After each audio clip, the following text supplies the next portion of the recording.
Welcome to Tenor Tech, where I solve the problems you didn't even know you had. You start by equipping the dash source, a sword skill or fruit move that grants a dash. Once done, check stamina and cooldown. You need sufficient energy to avoid getting stuck mid-move. Make sure you face the direction you want to travel and remove obstacles from the immediate path. Positioning now matters because dashes lock direction briefly. Finally, bind or confirm the dash key so you can execute instantly when the fight opens. You execute by holding movement toward the target and pressing the dash ability key precisely when you want to commit.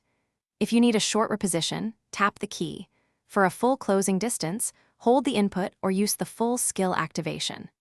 Once moving, chain an attack or defensive input immediately to capitalize on invulnerability frames or momentum. This timing difference is the why. It converts raw movement into damage or escape opportunities, so practice rhythm until it becomes natural. Finish by committing to a follow-up, an attack, block, or retreat, so the dash yields advantage instead of wasted movement.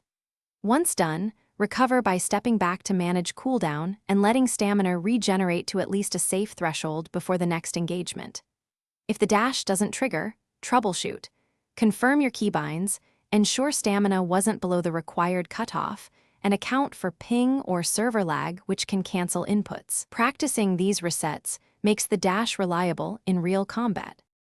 Thanks for watching. Subscribe to keep your life in tune.